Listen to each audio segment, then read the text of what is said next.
What's going on, Wired fam? Hope everybody's doing well.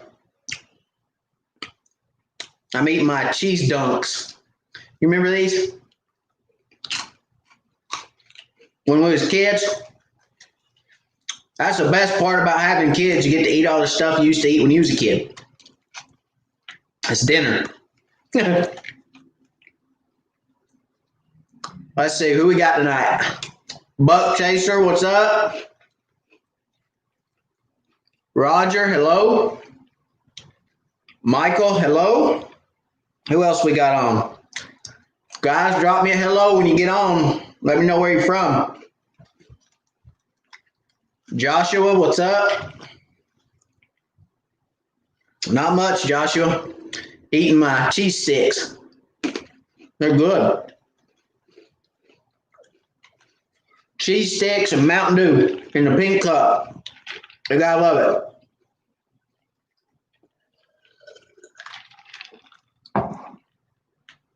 I'm gonna have crap in my teeth, and I'm not gonna be able to talk tonight. But hey, I'm not gonna be hungry.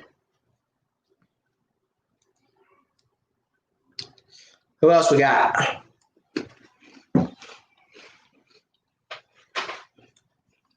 Let's see here. Travis.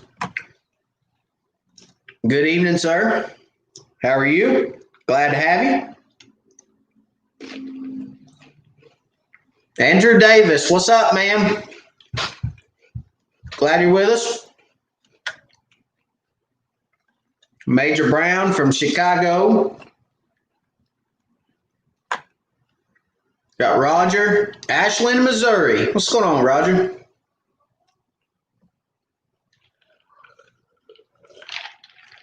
Lake of the Ozarks. That's one of my bucket list lakes. Shoot docks on Lake of the Ozarks. I'm going to get up there eventually. Aaron, hello. Riceville, Tennessee, local guy. Eddie Gregg, hello. Kip Wright, hello. Sulphur Springs, Texas. Brad Nelson, Oklahoma. Moore, Oklahoma. Stephen from Holly Springs, North Carolina, hello. Tim White, hello. Josh Sanders, what's up? Seth Green, what's happening, Mr. Crappie? That's funny. I just got off the phone with Mr. Crappie a little while ago. I actually just hung up like 5 minutes ago with Russ Bailey. Good friend of mine. If you guys hadn't seen the shows that me and Russ filmed together, Brush Pile Fishing, we have to check those out. There's some good shows. I think one's on Watts Bar, one's on Douglas.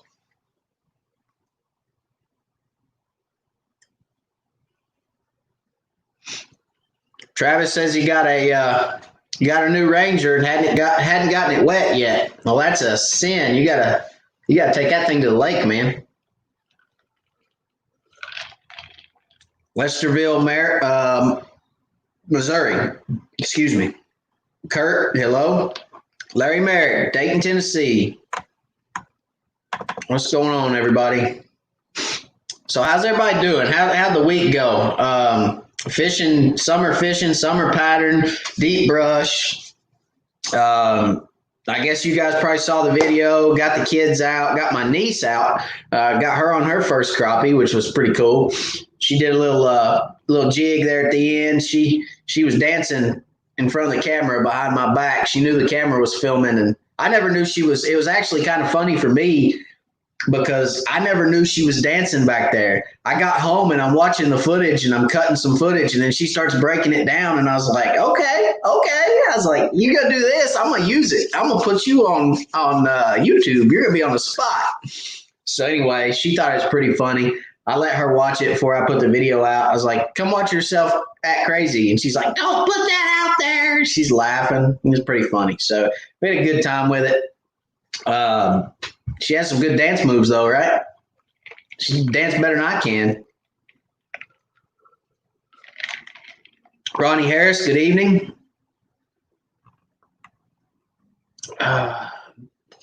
Travis says he had to wait for a new base mount for my fishing specialties pole because the other one was too short. Well, that's good. They're sending you another one, Travis. I think we talked about that.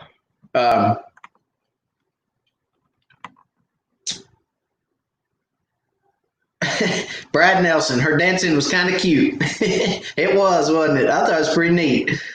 She's breaking it down. So anyway, but yeah, it was a good day. Caught a lot of fish. Had a really good time with the kids.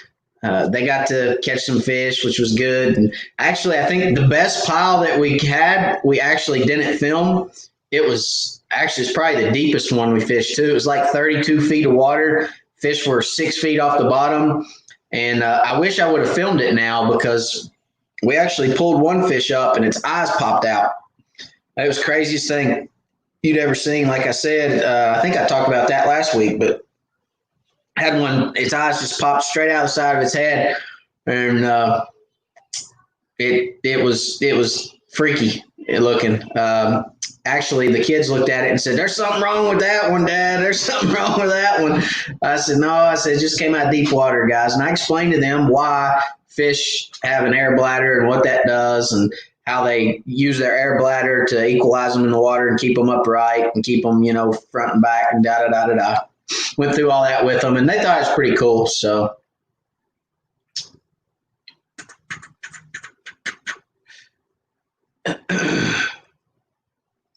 Ronnie Harris, wow, really got your board stocked up. Yeah, you like that, Ronnie? I got the new background going there. I'm actually a little bit ashamed because I was going to bring some. Which side's it on? This side. I was going to bring some more Jiffy jigs home with me, but I didn't bring any. I need to get some out of the boat and bring them to the house, but I didn't do that. So maybe I'll just call and order some more.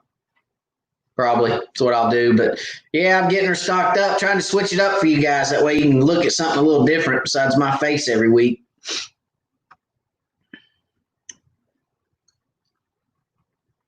Let's see. Roger asks, have you had any problems with your last? Well, hang on, Roger. I'll be right back to you, Roger. Let me update everybody on what's going on with Wired for Crappie a little bit. So, real quick, just want to let everybody know. I know we've been asking about hats, and I had some issues getting hats made, and I really hadn't been happy with the time frame of the hats. So I had a buddy of mine that reached out and said, "Hey, I think I can help you," and we're talking. And anyway, long story short, we are not only going to have hats, but we're going to have all kinds of apparel. We're going to have hats, shirts. We're going to have household items. We'll have coffee mugs. We'll probably have some koozies and some coasters. And we're just going to have a whole array of good stuff that's coming Wired for Crappie. So it's going to take a little bit. It's going to be a couple weeks before we get some of that stuff rolling, but we're working on it. We're going to get it rolling. We're going to get you guys everything. I know everybody's been asking for some stuff, and we're going to get that rolled out for you and get it as quick as we can. I'm excited about it. It's great stuff, great things coming. Got a lot of good ideas in the pipe, and I just want to let you guys know what's going on so that y'all are up to speed and we're all on this journey together. So, but real good things coming. I'm excited about it, and I think you guys will really like some of the stuff that's coming down the pipe. So I did want to say that, but let's see, where was I? We'll get back to Mr. Roger. Where you at, Roger? Oh, there we are. All right. Roger says or asks, and guys, if y'all have any questions, let me for the new guys that are on tonight, this is a Q&A for you guys. And I'm sorry, Roger, I keep breaking into your question, but this is a Q&A time for you guys to ask questions to me. And if I don't know the answer, I'll tell you I don't know the answer. But if I can try to help and try to answer your question and help you guys out just a little bit, that's what I'm here for. That's what I want to do. Most of you guys have heard this spiel before, and the reason I started my channel is to help people catch more fish. I want to help you guys catch more fish and become a better crappie angler. And no question's a dumb question. If everybody's at a different level in their crappie fishing careers or journey, if you will. And when I first started crappie fishing, I had questions, the same questions that you guys ask a lot of times. What do water temperatures do? What does pressures do? What do storms do? What does a lot of water? What does muddy water do? What does, if the water clears up? All these different things.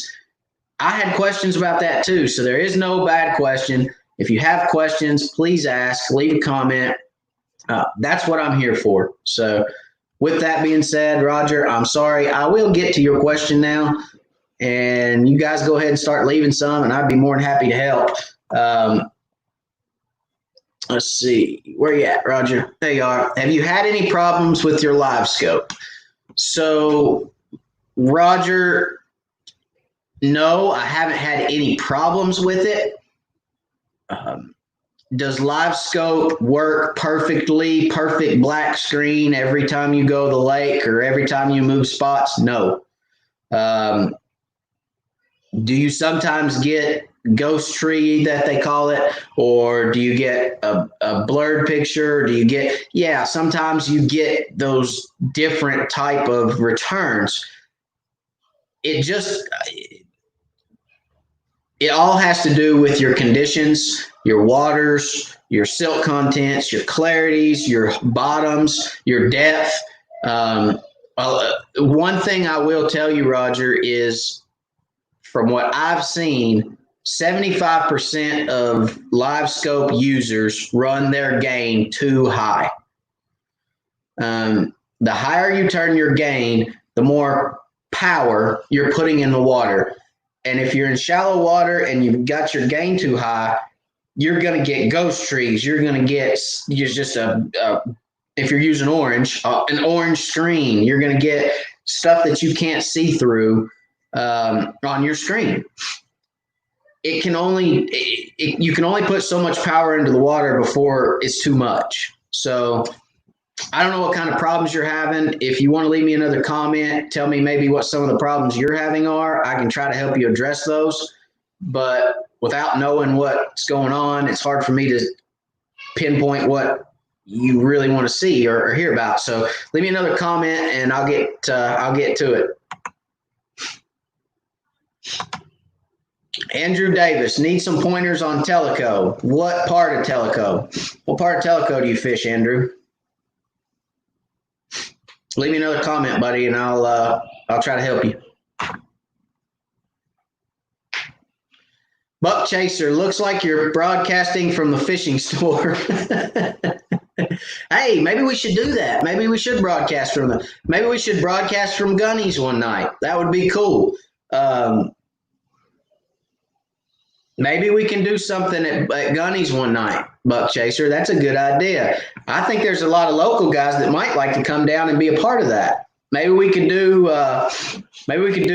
maybe an early show. I don't want to do it at 9, but maybe we can do it a little earlier and have it at Gunny's and maybe have some pizza and some Cokes or something and just all hang out and talk fishing and go live. That might be a good idea. By the way, Gunny's Crappie Cove, they are, well, I talked to them yesterday, several days. I talked to them several days. They're getting ACC crappie sticks in. They're looking at getting some different baits in. They told me, but I don't remember what all baits they're getting in. They're getting some smaller companies that are out there that are kind of new and, just some different stuff. They're going to mix it up a little bit. So they're continuing to put new stuff in Gunny's Crappie Cove in Maryville, Tennessee. So if you guys hadn't been there or you have been there, they're going to get new stuff. So go back and see them. And if you tell them you want the wired discount, you'll get 10% off over there too. So, but yeah, maybe we should do that. Maybe we should plan something one evening and have a live up there and let you guys, some of you guys, local guys, be involved in that. Would you guys like that? I mean, would that be pretty cool? We can do pizza and drinks or something and just hang out and answer questions, talk crappie.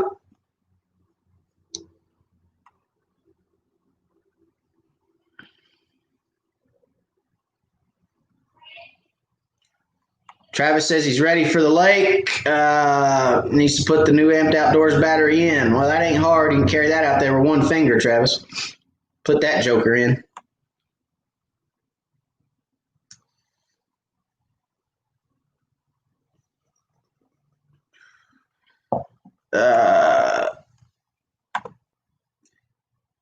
Terry, a little late tonight, but can't wait for video tournament with Chris and Ken. Thank you, Terry, very much for the super chat, buddy. I appreciate it. I want you guys to know every penny that comes to me through a super chat goes right back to Crappie Fishing. It goes right back into me putting out good content for you guys to be able to watch and keep track with the Wired fam, keep track with Wired for Crappie. That helps keep me on the water, guys. I appreciate it, Terry. Thank you very much. Thank you for the lead into the tournament. I need to talk about that. I appreciate you for the super chat first and foremost, though, okay? Thank you very much, Terry. God bless you, and I appreciate it. Now, for those that weren't on the live with Chris Gill, Sleep at the Reel, this Sunday, we are going to hold a live crappie tournament of YouTubers. It is going to be sometime TBD. I'm not sure. It's going to be right now. It's going to be myself, Chris Gill from Asleep at the Reel, and Fishing Ken from Hook City TV. The three of us are for sure going to fish. We are going to probably go. We're going to go live, just like I am live right now. But it's going to be all three of us live on the screen, on the water, and we're going to fish for probably 2 hours. It's going to be an evening tournament. We are going to have an official in each boat. We'll go live. You guys can watch. We're going to be catching fish. And the YouTuber who catches the most 10-inch fish will win the tournament, okay? We are going to rely on you guys to support us and support that. And what we'll probably do is, as your super chats come in, Terry, I'm going to move your super chat here. Thank you again, buddy. But what we're going to do is we're going to ask if you guys appreciate the tournament and appreciate what we're doing, give us a super chat. We're going to fish for the super chats for that live, okay? So if you guys bring in $100, then $100 goes to the winner. If we get $300, it goes to the winner. Whatever comes in goes to the winner. Like I said, 3 different lakes, or I don't know, Chris and Ken are kind of close in Texas. They may end up on the same lake. I don't know. I'll be on a different lake. But the most 10-inch fish in 2 hours is going to win the tournament. It's going to be fun. It's all going to be live. Every bit of it will be live right here on YouTube for you guys to see. And we are, like I said, we are going to put officials in the boat. I've already got my official. I'm ready to rock and roll. But it's going to be cool. It's going to be a lot of fun. And we are probably going to answer questions while we're fishing. Our officials will be able to see you guys, see what you're saying, see what's going on in the chat. We'll be able to answer questions. You know, if you see something, if myself or Ken or somebody does something and you say, why do you do that? You can ask, we'll answer it. You're going to get to see a whole different side of fishing. And, you know, especially for me, because if I'm tournament fishing, trying to catch the most amount of 10-inch fish, I'm going to move. I mean, I'm sticking and moving and sticking and moving and sticking and moving. I'm 3 casts on the next spot. Unless I'm catching fish, and then I'll stick around. As long as I catch 10-inchers, I'll be there. But I'm moving. It's going to be very high-paced. It's going to be a lot of fun. You guys are going to probably enjoy it a lot because you're going to get to see a lot of different stuff. But, yeah, it'll be fun. So we're looking forward to it. We're talking about a 4th angler so that we can split the screen evenly, you know, have 4 guys, 1 in each corner. It's going to be fun. So I hope you guys will watch it. I hope you guys will support it. And what we're probably also going to do is we're probably going to have some kind of board up where you can guess or vote for who's going to win the tournament. And for everybody that votes for the winner, let's say you vote for Ken and Ken wins, then all those names are going to hat, and we'll draw, and the winner of that drawing will win some stuff. I mean, we're going to have some stuff to give away. We're going to do some stuff for you guys, and we'll probably have some rods and some reels and some tackle and just different things that we can draw for and give away to you guys. So it's going to be a lot of fun. We'll try to interact with everybody as much as we can. And I don't know. What do you guys think? I mean, good idea, bad idea? Don't do it. You guys are crazy. What do you got? Let's see. Let me get back up here to the questions. I'm lost again. You guys know I get lost about 5 times a night, so.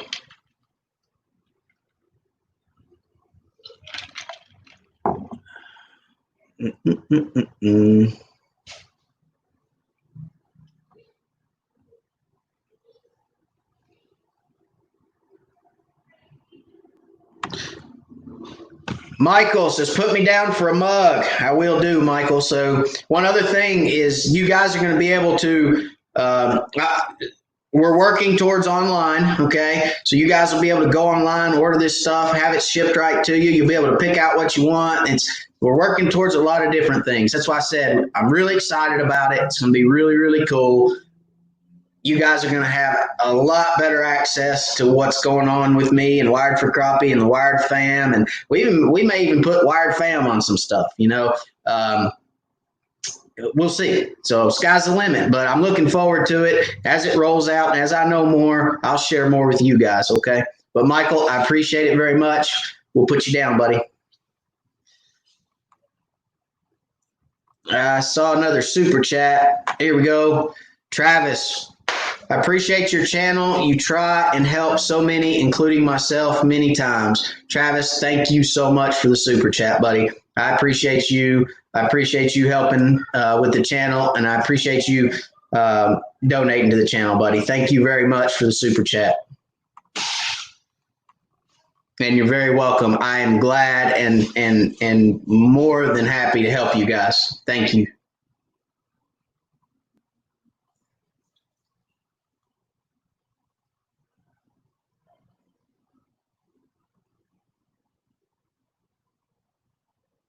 Oh, Sam. Sam says, good evening, folks. I caught by far my personal best crappie last Friday evening. 3.2 pounds, Watts bar. What a fish. Wow, Sam. That is a toad.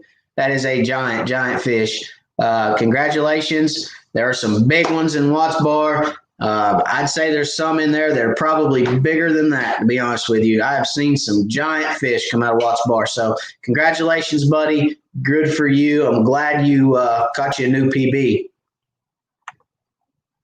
William Pettiford, hello all. North Carolina, Mebane. Is that Mebane? Is that right?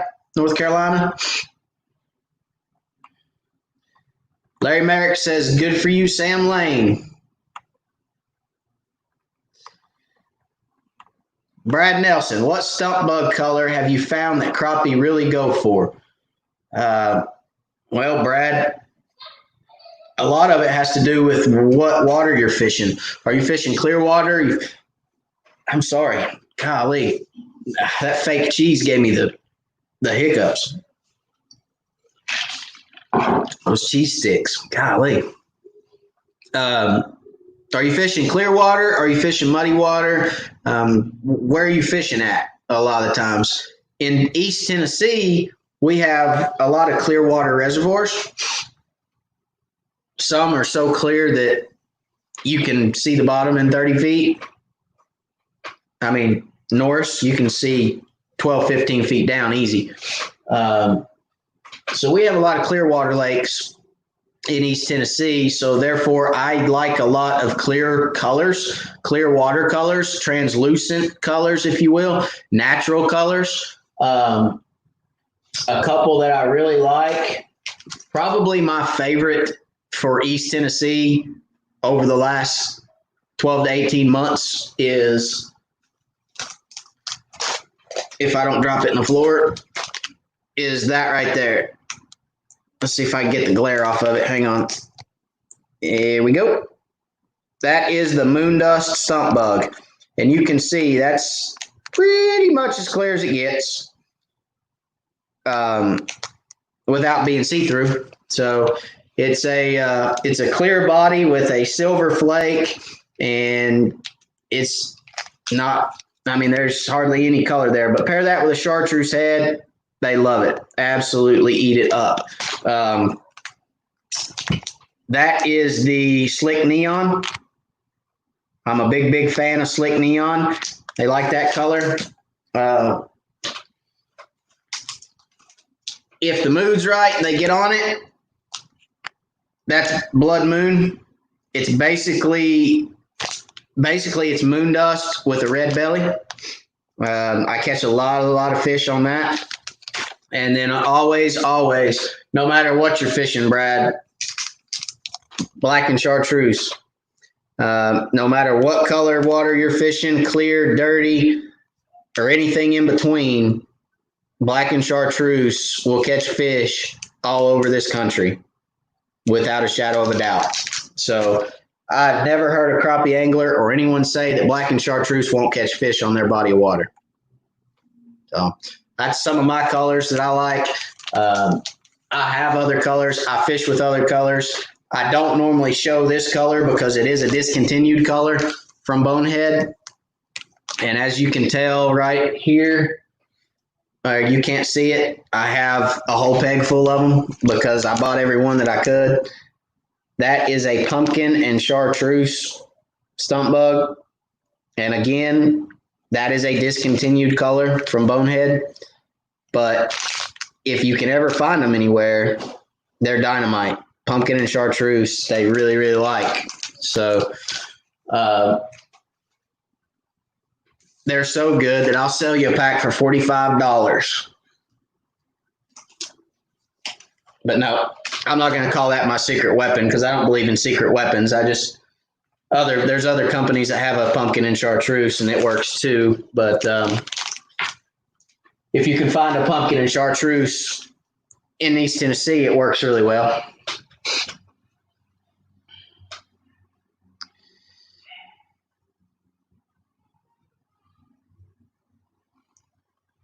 Josh said, I seen the pic on Watts Bar. Sam's Fish. Yeah, I'll have to check that out. I didn't see it on the Watts Bar forum. I guess I missed that one.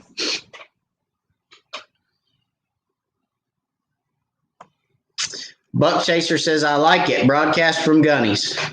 Yeah, we'll have to try to set that up. I may have to talk to them, see if we can't do that. That'd be something good for us to do. We'll call it a live meet and greet.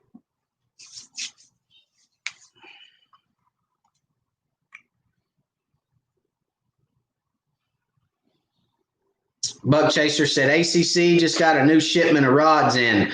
Yeah, so did Ozark. Ozark got a new shipment in too on the 25th, I think, or 28th, something like that.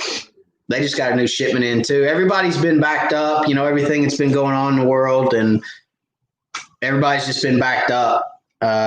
Ozark, B&M, ACC, everybody's been backed up. It's been hard to get product, and everybody's starting to come back online though. So that's good. It's a good deal.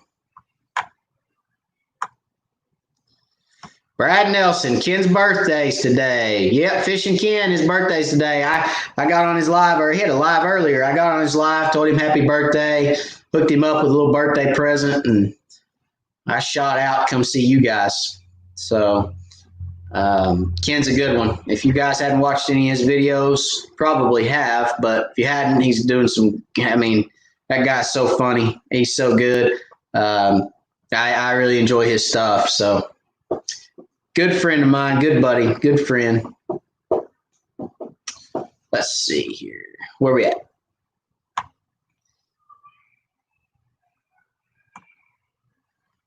Trent Huber, you need to get Charlie Burrow from Go Fish and Richard Jean involved.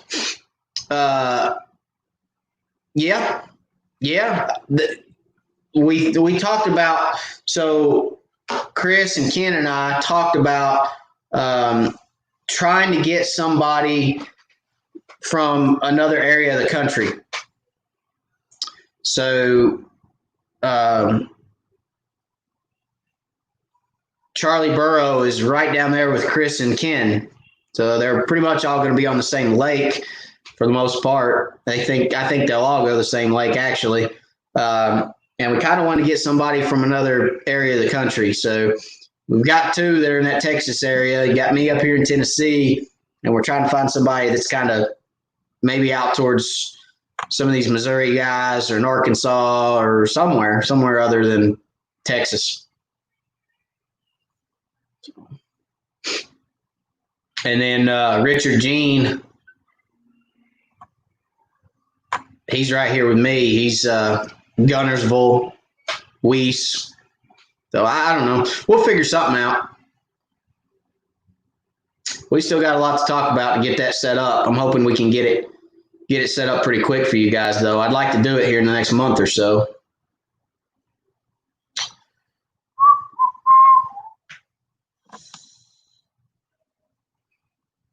Oh, here's the story. All right, Sam's got the story for us, guys. I sort of caught it by accident. I had a curly tail in the water, but I was taking a break to eat. I think that is informative. The grub had been sitting for a few minutes. You know, Sam, a lot of times fish want the bait still. They want it sitting still. That is very informative because some days they want that jig moving. Some days they want the jig sitting still. Some days they want it moving horizontally. Some days they want it moving vertically. It just depends. Fish can be temperamental at times. That's a lot of the reason that I don't use spot lock. You know, we had that conversation, I think last week. Somebody asked me, or maybe it was on Chris's live Sunday. I think maybe it was on, they all run together, guys. Somebody asked, do I use spot lock? And I said, I do not. The only time I use spot lock, guys, is when I'm culling fish in a tournament, eating lunch, retying a jig. If I'm doing something in the boat, I'll use my spot lock.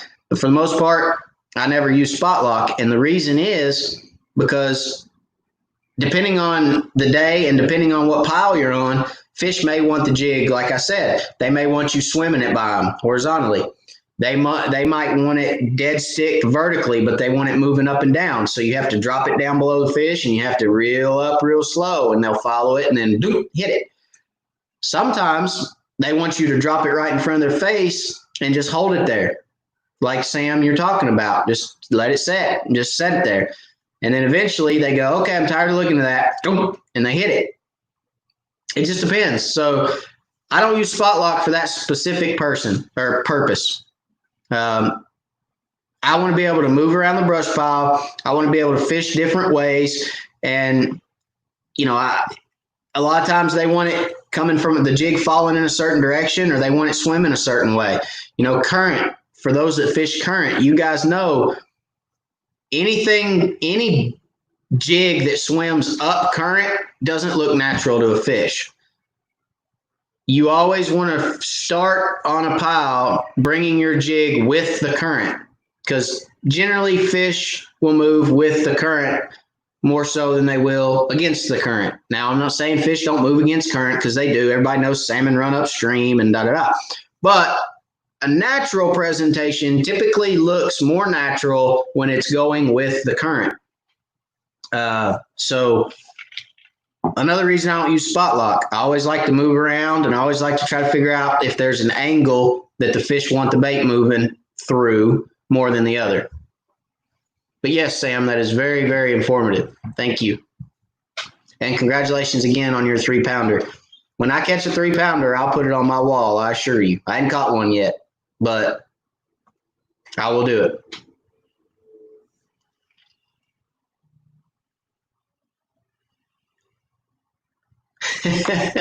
Aaron said, Matt, I think it's a great idea. Tips and tricks are really good and appreciated, but free stuff is even better. Lots of laughs. Yeah, I hear you, Aaron. That's true. Free stuff is good. I like it too.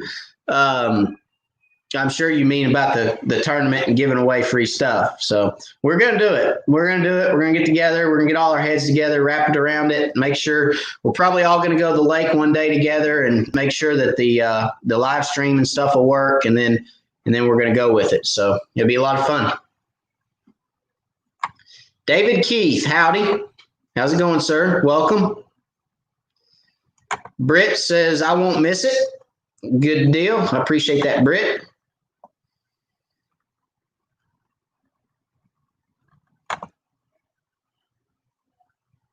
William Pettiford from North Carolina. Hello. I think he's Steven's telling you hi. Brad Nelson says stained water. Okay, stained water. Black and chartreuse.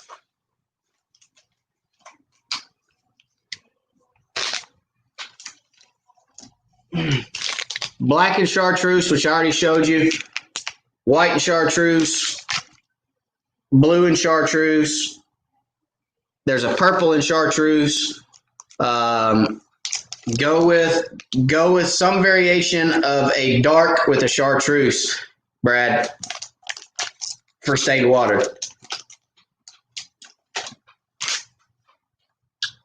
Would be what I would recommend. I'm trying to think of what other colors they have. If it's real dirty water, orange and chartreuse. I have some orange and chartreuse stump bugs and some slim sticks, but I don't use them a whole lot. I bought them when I went to High Rock because High Rock is dirty in North Carolina. Or is that South Carolina? No, it's North Carolina. When I went to High Rock in North Carolina on a trip, I bought orange and chartreuse because I knew I'd need it. They'd got a lot of rain over there. I heard it was muddy, and I caught a lot of fish on orange and chartreuse over there in muddy water. So pink and chartreuse is a good one for stained water.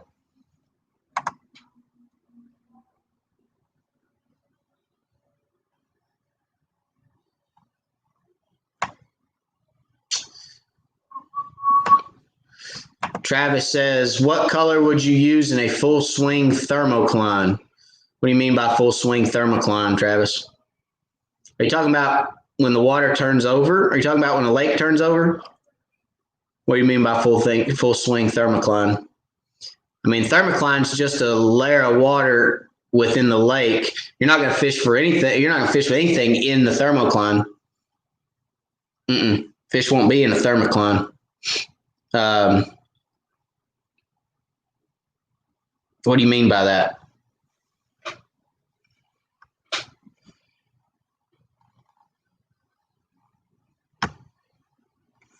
Hunter Mitchell, which do you favor between Back Creek and Baker's Creek?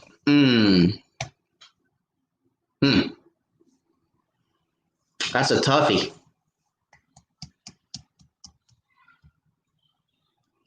Probably, golly.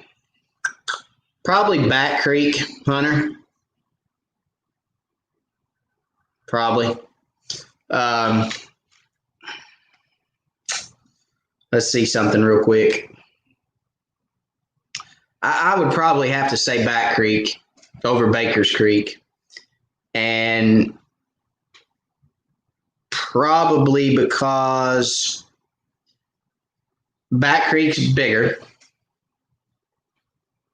Back Creek has more of a defined channel. And I'm assuming you're talking about summer fishing. If you're talking about fishing now, Back Creek, because it has a more defined channel. There are more points in Back Creek. And everybody knows I like points. There is deeper water in Back Creek. Yeah, there's deeper water in Back Creek. There's more of a consistent deep depth, if that makes sense, in Back Creek. During the spawn, probably Baker's Creek, because it's a shallower creek than Back Creek. Now the back of Back Creek gets shallow, the very back. During the spawn, most of Back Creek is not going to hold fish. If it does, they'll be suspended. They'll be moving fish. But Baker's Creek is probably going to hold more fish during the spawn. Does that make sense? Because it's shallower. So, but this time of year, probably Back Creek. And I've caught a lot of fish in Back Creek this time of year too, especially pulling crankbaits. Those points, pulling crankbaits across all those points. It seems like fish stack up on the drops on the points, and you can just troll over top of the points and go from point to point, kind of point hopping, and catch a lot of fish. If they're not on points, they'll be in the river channel.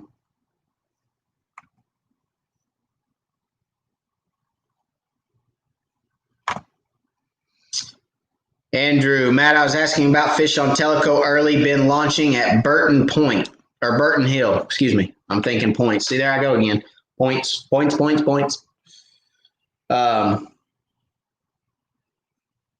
not going to lie to you. Burton Hill, don't know where that's at.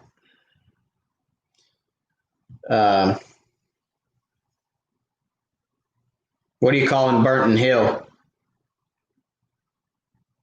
I'm sorry, I'm trying to answer your question, Andrew, but I'm not sure where. I want to make sure I'm talking about the same point of the lake.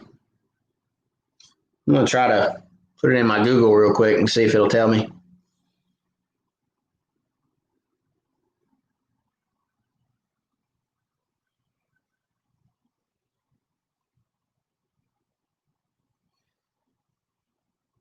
No, it didn't tell me.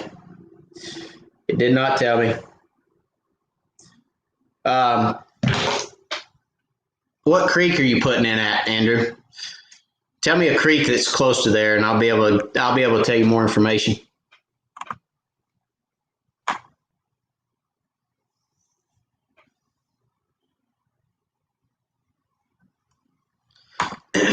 All right, Sam says, I have noticed that the crappies start biting around 6 a.m. and 6 p.m. They bit hard about an hour, then it turns off by 8 in morning or evening. I can't catch. Does anyone else have this problem? Sam, I think a lot of what you're seeing is due to, and I've talked about this before, but everybody says, okay, there's a morning bite. You should be off the water by X amount of, or X time. And, you don't go back to the lake until X time. So let's talk about that a little bit. And I've explained this before, to where if you think to yourself, crappie like shadow. They like shadows, okay? That's no secret. That's why they get under docks. That's why they stick around brush. They like cover. They like to be, in the shade where they can ambush prey, so on and so forth. They like to be, kind of out of the public eye, if you will, right? So what you're seeing, Sam, is in the morning at 6 a.m. when the sun comes up, if you've got a brush pile and the sun's over here, okay, it's casting a shadow off this brush pile out this way, okay? And those fish will move off that brush pile into that shadow, and a lot of times they'll sit there because they still feel safe, and they can ambush minnows, they can feed. They'll sit on the outside of the brush pile. It may not be all the way out here, but they'll sit on the edge of the brush pile and feed as bait fish come by. And then as the sun gets up in the sky, okay, and you've got the sun coming up over that brush pile, the shadow that casts over here on this side of it, and I'm trying to do this on screen, but the shadow that casts off this brush pile as the sun comes up gets smaller and smaller. So the fish pull tighter and tighter to that brush pile. What a lot of people experience is they're fishing brush and they're casting their jig over that brush, and it's working, it's coming by that brush pile, and those fish are coming out and they're grabbing it because it's in the shade. They're coming out, they're grabbing it. And then as that sun comes up and that angler's still casting over here to the side of the brush pile or the edge of the brush pile, those fish are moving into the brush pile, and they're not as apt to come out of the brush pile to grab a bait and expose themselves in the sunlight, right? So that's why you have a lull, if you will, in the middle of the day. There's not really a lull. It's just you got to fish tighter to cover. So as that sun comes up, you need to be thinking, I got to get tighter to cover. I got to get tighter to cover. There's a lot of times I'll start a day on brush and I'll be wearing them out, and then 9, 10 o'clock, it just stops. Well, a lot of times there's two things you can do. You can run over to docks and you can fish docks. And a lot of people that have taken on trips, well, that's what we do. We fish brush for a while, and then we go to docks and say, hey, you want to go fish some docks? Yeah, let's go. And we do really good on docks because they're in the shade. They feel secure. They feel safe. They'll eat jigs. They'll move around. And you don't have to get right down in a brush pile. But when that sun starts climbing and that shadow gets smaller, okay, that sun gets up here at 11 or 12 o'clock, you can still catch a lot of fish if you'll vertically fish in brush, okay?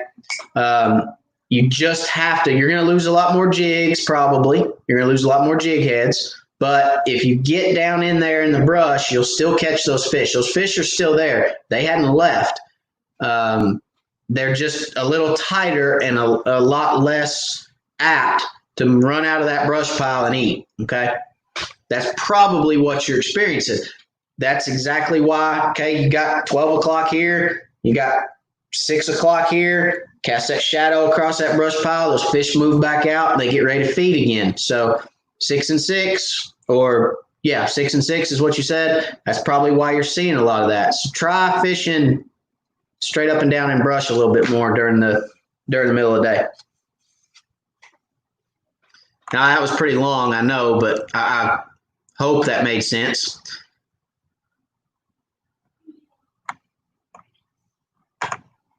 Buck Chaser, Ozark's website still shows their 6-foot dock shooter out of stock.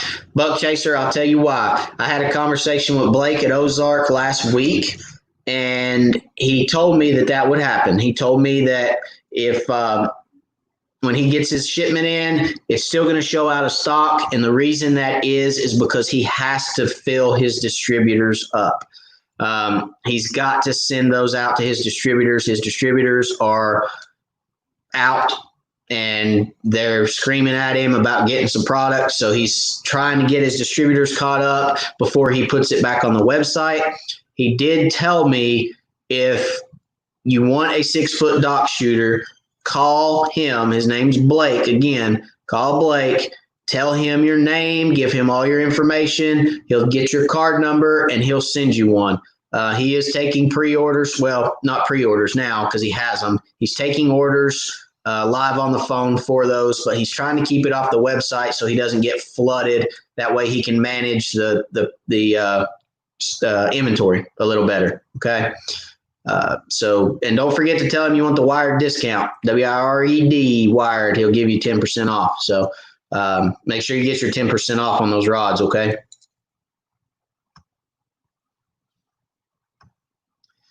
Roger, get Russ Bailey to fish the YouTube tournament. Man, I'd smoke Russ Bailey. What are you talking about?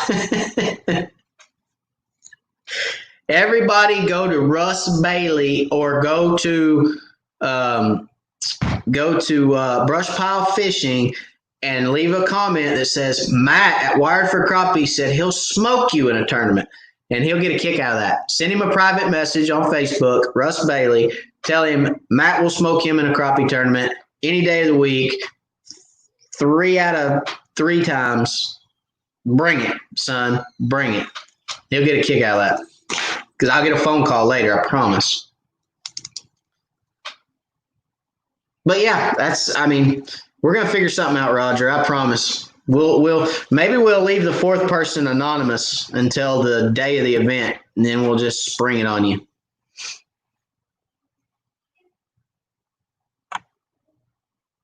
Terry says crappie Kirby or 3-pound fishing would be a good 4th. Yeah, they would. Thomas Turner. What's going on, Thomas? what line you use, braid or mono, what pound test? So, very good question. I have always been a vicious. Did y'all see that? I did not plan that. Here we go. Woo! Vicious. Golly. All right.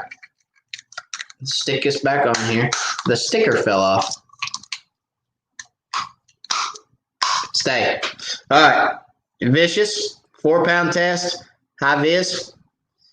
I have used Vicious 4-pound test high vis for 10 years. And I absolutely love it. I do everything with it. I shoot docks. I fish brush. I troll. I longline. I spider rigged. I've pulled crankbaits with 4-pound test. I've pulled planer boards on 4-pound test. I've done everything with this line right here, and it's a true 4-pound test. The line diameter is absolutely nothing. I mean, it's 0.007 inches line diameter. It is absolutely, it's 0.180 millimeters, 0.18. So I like the line diameter. Very, very good line for mono. So to answer your question, I prefer mono on docks. But as of recently, I have been fishing with braid a little bit. And the braid that I've been using is the Bonehead B-Power braid. It is a 12-pound test, okay? They have it in 2 colors. They have it in high-vis yellow, or they have it in high-vis orange. They also have it in green. I think that's it. I don't prefer the green. I like high-vis line, so orange and yellow is what I've got it in. Okay. I've just started using the orange. I've been using the yellow, but I switched to orange because, hey, I'm in Tennessee. Go Vols. I love the orange. It looks great on the reel too. So, you know, I've been using that. I'm going to start using braid for brush fishing, but I'm going to do it with a leader. So I'm going to use my 4-pound Vicious leader, probably have a 24 to 36-inch leader. I will tie that with a uni knot, and I will show you guys how to tie a uni knot, and I can show you here in just a minute. If you guys would like to see it, if you want to see what a uni knot is, just let me know. I'll tie one for you. But it's a very simple knot to tie your main line to your leader. And the reason I'm going to use a leader with that, you don't have to, but the reason I'm going to is because when you're fishing brush, if you hang in brush with 12-pound braid, you will pull the brush pile off the bottom of the lake before you break that line, okay? And you can bet that every fish in that brush pile is going to say, no, I don't think so. That ain't natural. So I want to use a leader. That way, if I do get hung in brush, I can break that line, I can retie, and I can go right back to fishing with very minimal intrusion to the fish in the brush pile. So I'm going to fish with a leader, but I am going to braid. Why am I going to braid on brush? I've fished with it a little bit. I've experimented some with it, and I have found that I can just feel everything.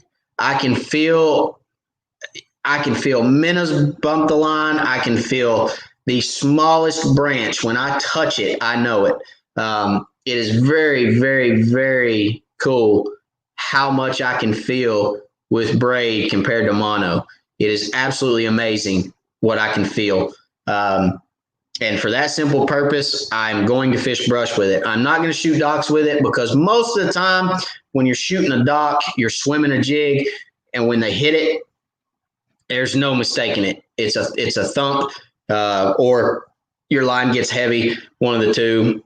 A lot of times you don't feel the thump because they hit it and run towards you, but you will feel the weight on the line. So I don't feel like I need it for docks, and I don't feel like I can shoot as well with it because it does hang a little bit on the reel from time to time. Braid does. So, but I feel like I can open water fish with it and feel a lot more. So that's what I'm going to do. So if that answers your question, both. But and those are my reasons why. So I don't know. I mean, you guys can try it, play with it, and let me know what your thoughts are. But that's what I found. That's what I'm going to start trying to fish with.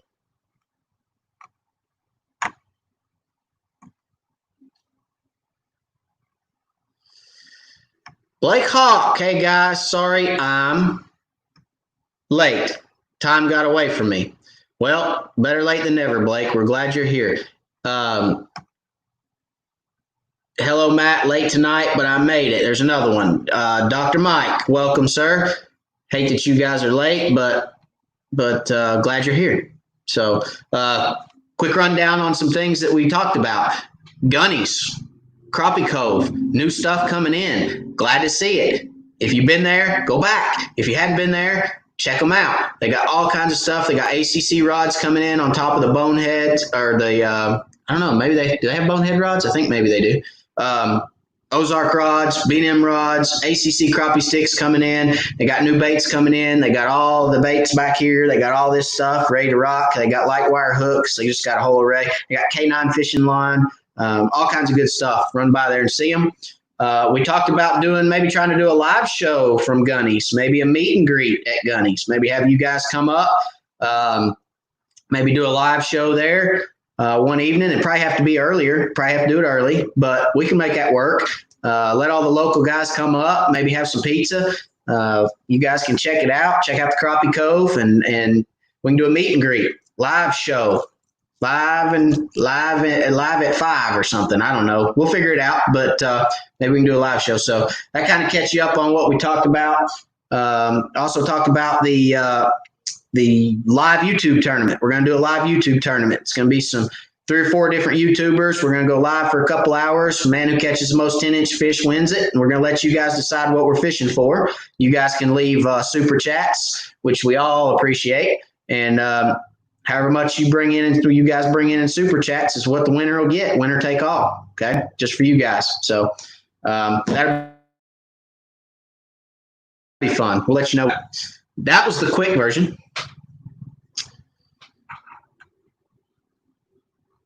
Andrea Geer. I hope I said that right, Andrea. Hey, Matt, me and the hubby watch every week. Thank y'all very much for watching. I appreciate it. Thank you for commenting. I appreciate it.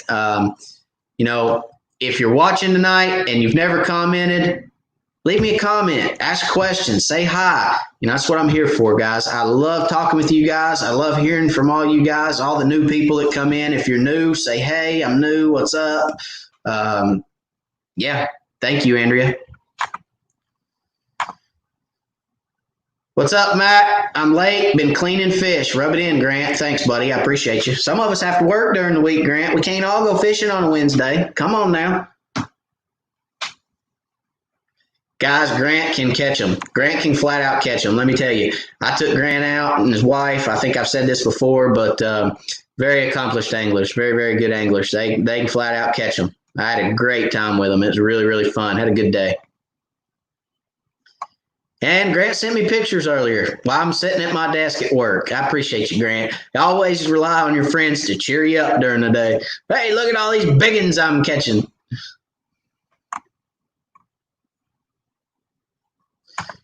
Steven, my B&M sharpshooter tip guide insert fell out yesterday, lightly poking at it at a stuck jig. Is that common on them? Yes. That is a stainless insert. And I know this because I used to fish with B&M rods religiously. And yes, it is. That is one of the, I'm not going to say downfalls, but that's one of the things that will happen on a B&M rod. That little silver stainless insert will pop out if you're not careful. That's why a lot of people they tell you not to reel your jig up to the end of your rod, because after so long, it'll knock that insert out. Call B&M, they'll fix it for you, Steven.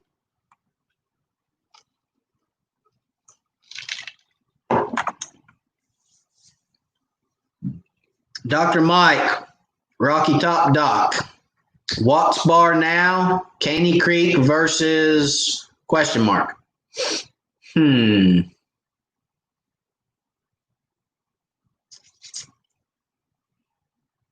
Watts Bar now. Watts Bar is so good, Dr. Mike. I mean, the best thing about Watts Bar is that there's structure in every depth over that entire lake. So doesn't matter what depth they're sitting on, that entire lake will have the right structure. Gosh, it's just such a great fishery. I absolutely love going down there. I would not fish Caney Creek right now, personally. If I was going to fish Watts Bar, I'd be up in the river. I'd be up in the river or down low. When I say river, I'm talking Tennessee River. I'd be up the Tennessee or I'd be down low. 2 reasons. Up the Tennessee is going to be cooler. You're going to have current and it's going to be cool. Down is going to be deeper and cooler. Closer you get to the dam, deeper the water, the average water depth is going to get, okay? The deeper the average water depth gets, the cooler the water because it just takes longer to warm it up. It's like if you have an inch of water, you can heat an inch of water up faster than you can heat 3 inches of water up. So I would be one of those 2. Hope that helps.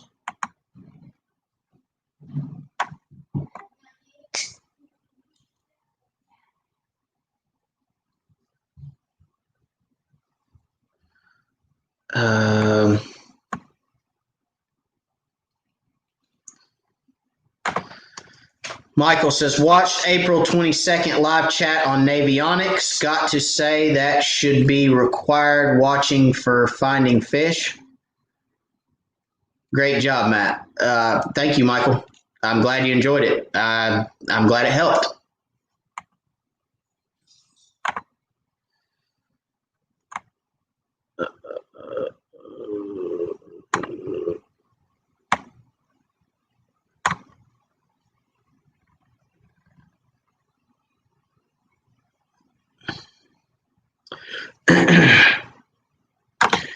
Travis, well, according to Garmin, when I'm in 20 plus feet of water, it's clear on the screen until the 14-foot line, then can't see anything below that. They said that's normal thermocline. Could be, Travis. That thermocline, so on let's say an HDS unit, or I've seen it on a Humminbird unit. I've had a Garmin, so I've had side imaging on Garmin. I've seen it there too, down imaging. But on my HDS units, on lakes with a thermocline, you can see on your down imaging, you get nice, clean black water, and then you've got the thermocline, and then everything below that is milky or cloudy. It's dead water, man. So that could be, yeah. I don't know what lake you're fishing, but if it has a hard thermocline and sets up a thermocline, then yeah, that could be what it is. Sure, absolutely. You're just not getting good returns, and you know, like I said, I've seen it on my Lawrence's for years. So yeah, it could be it. Wait till the winter, you'll know. If you go out in November, December, or January and you still see it, then it ain't thermocline. Andrew Davis, Clear Creek. I'm gonna have to refresh my memory, Andrew. Okay, you're asking. Yeah, I know. Teleco.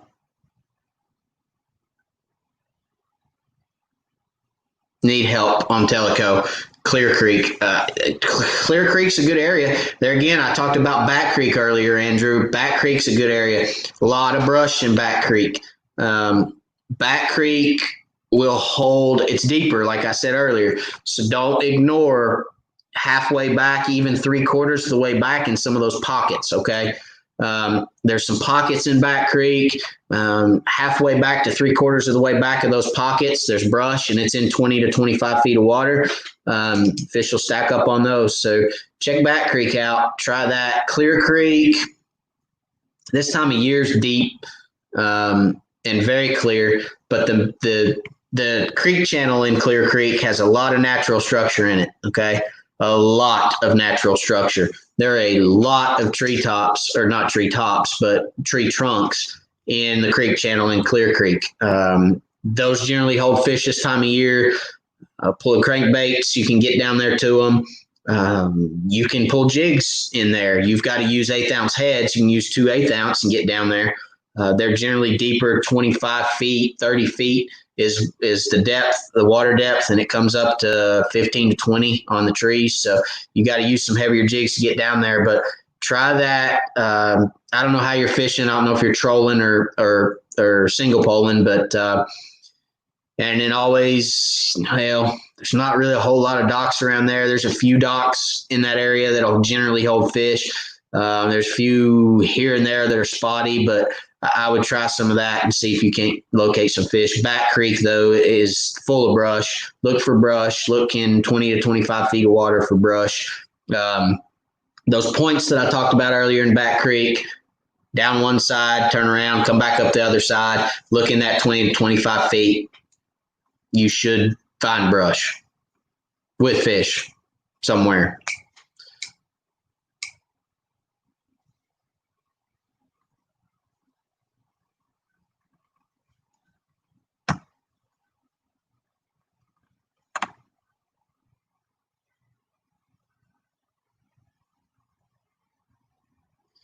Josh Sanders, go Vols. I'm telling you, that's a perfect color, Josh. Absolutely perfect color right there. Vols orange. There it is. Vols orange. I figure, why not? I mean, fish probably aren't going to see that anyway because I'm tying a leader. So why not go orange, right?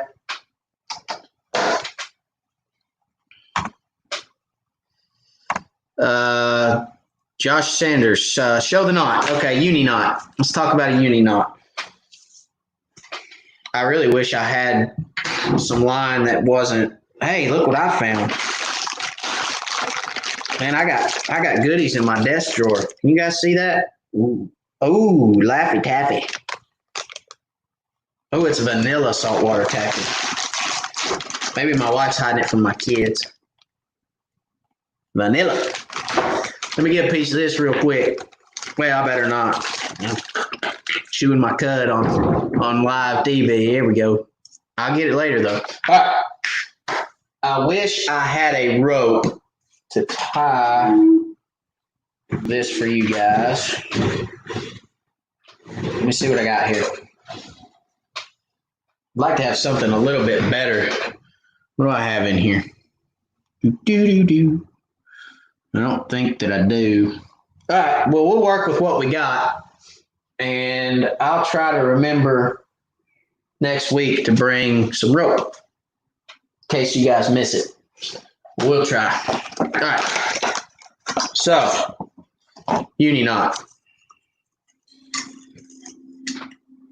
Another bad thing about braid is you cannot bite it. All right. You got to have a pair of scissors or a knife or clippers or something, because you are not going to bite that with your teeth unless you want to go to the dentist. All right. Hang on, I'm getting another piece here.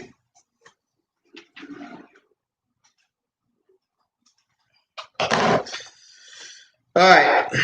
I'm going to try my best, Josh. Let me minimize this. I'm going to try my best, but all I have is this braid right now. So, all right, you got your orange braid and your yellow braid, okay? Orange and yellow. So what you want to do is you want to take about 12 inches, okay, of your line. So right over here is the end of your line, okay? End's over here. And then you want to take, this is your, let's call this your leader, okay? Let's call this your main line. Okay, main line's here, leader's here. All right. You want to take the two ends and point them away from each other. So you want one end pointing this way, one end pointing this way, and you want to overlap that 12 inches. All right. So you take this, overlap that 12 inches, just like that. Okay. Then you want to hold it in the middle. All right. You take this end of the line. Okay. Again, this is your main line. You want to take it and you want to roll it around just like that. Create a loop. Okay. You just want to roll it back, create a loop. Then you want to take it. You got your leader right here. Okay. You want to wrap the tail end inside that loop. 1, 2, around. You're going to go around both lines. Okay. 3, 4. All right.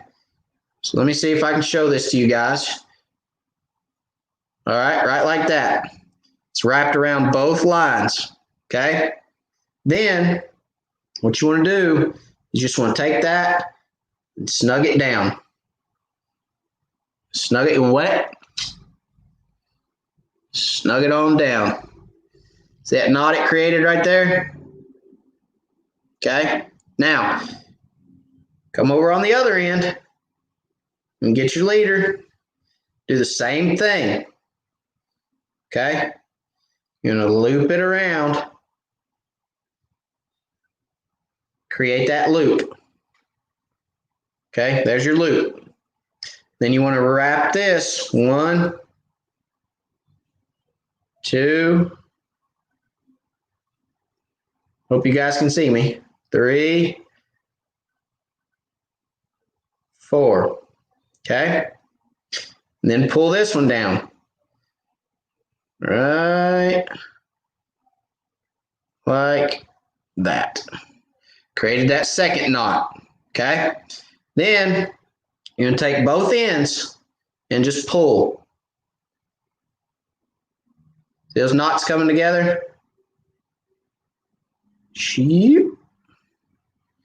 Right there like that. Okay. Those knots are together.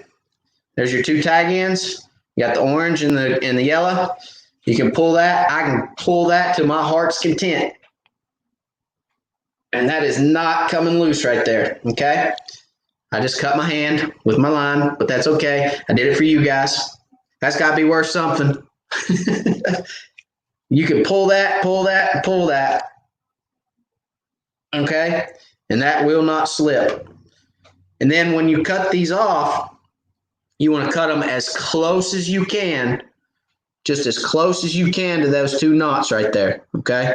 The closer you cut them, the better off you're going to be. It will not slip. It will not let go. You tie that uni knot right, and it will stay there, period. You can trim those right off. They'll slide through your guides,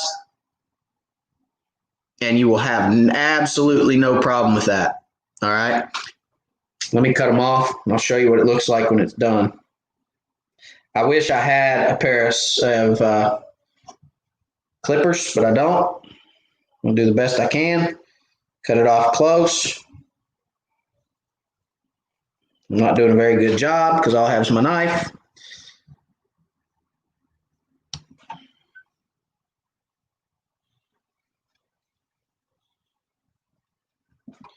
We're just going to cut it on my desk. It'll be all right.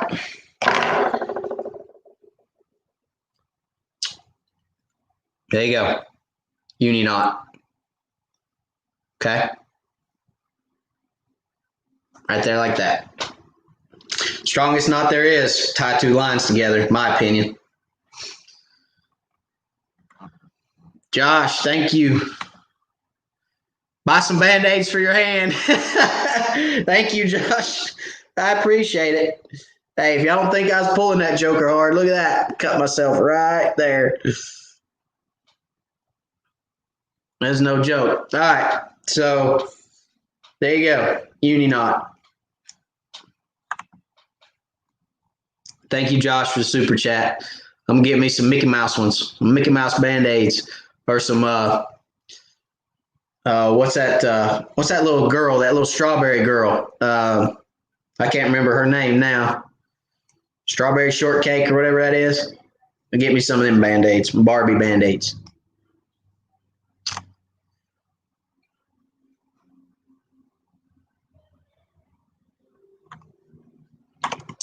Cole Webb, I suggest fishing the same lake. The super chats will be large.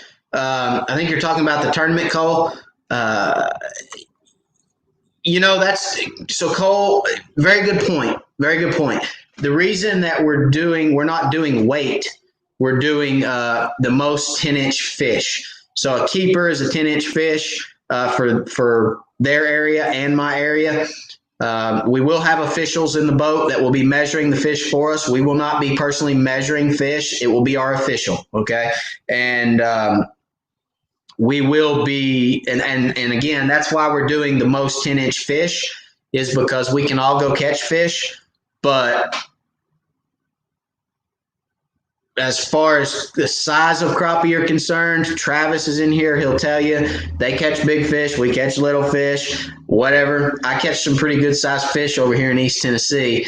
But I will say, if we did 7 of the largest fish and somebody goes to Lake Fork or Grenada or someplace like that, they're going to kick our butt. So we're doing the highest number of fish that are keepers, 10 inches or bigger. And, if I can catch 100 and Ken can catch 150 and Chris can catch 75, then Ken will win it.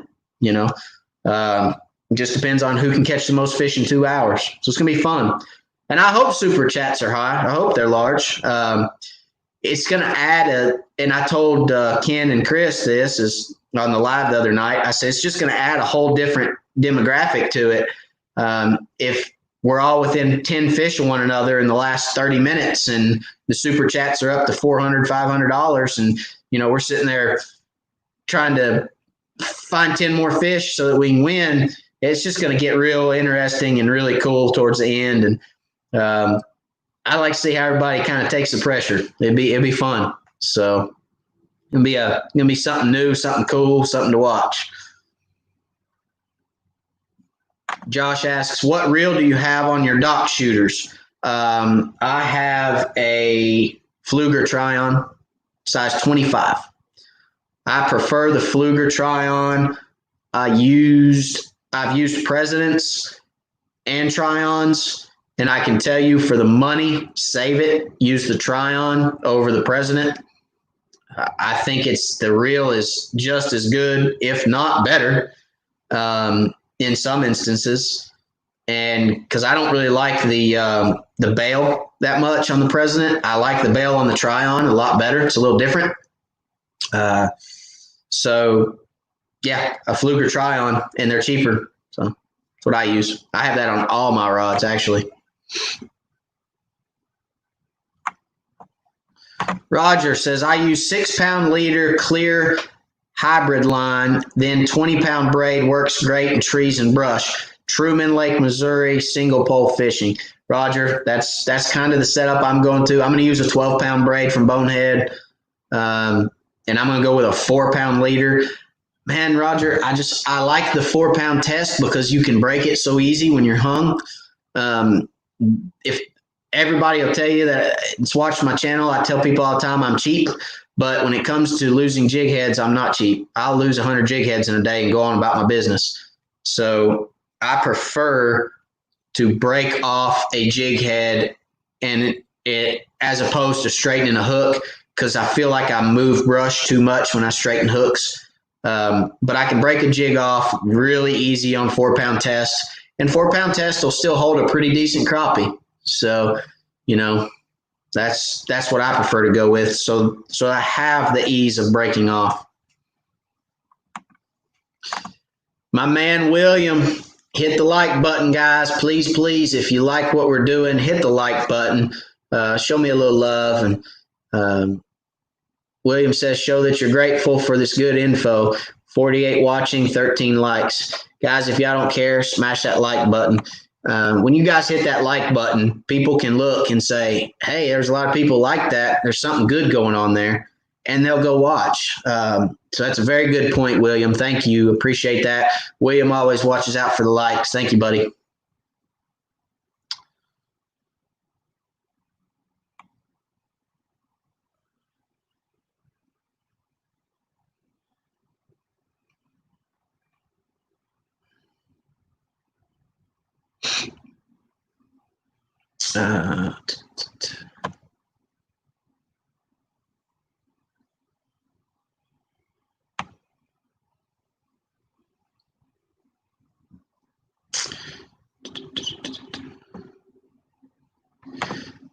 George said, I have seen this knot on YouTube just now. Lots of laughs.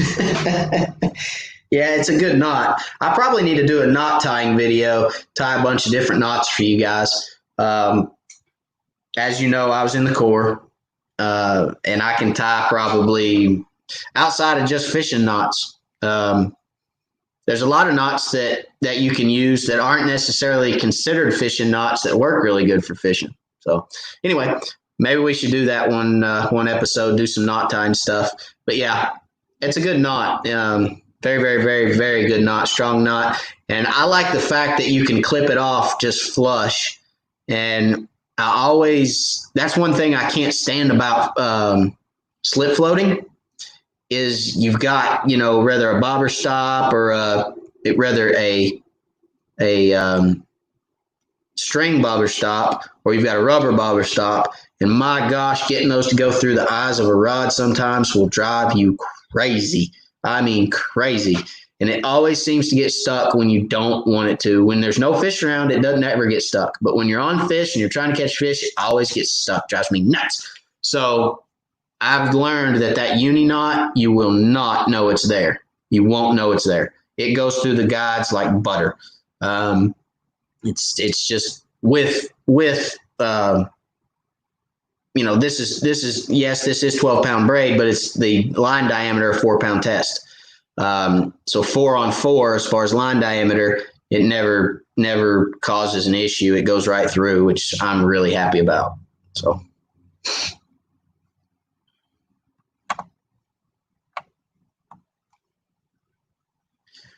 Robert Chadwick. Hello, Matt. Thanks for sharing the uni knot. I just lost a big fish this week due to my knot failing. The uni knot won't fail. If you're tying line, as long as you tie it right, okay, it will not fail. Some guys do 3 turns. I do 4 turns around the loop. I don't think one's stronger than the other, 3 or 4. I just like a good even number. I'm kind of an even number guy, so I don't know. But it won't fail. You're welcome, Robert.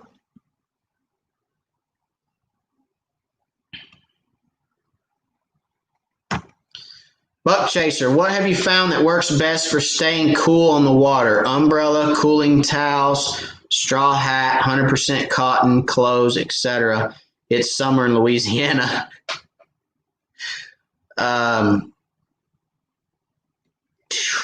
Staying cool on the water, Buck Chaser. I'll tell you what I do. Wear a bathing suit.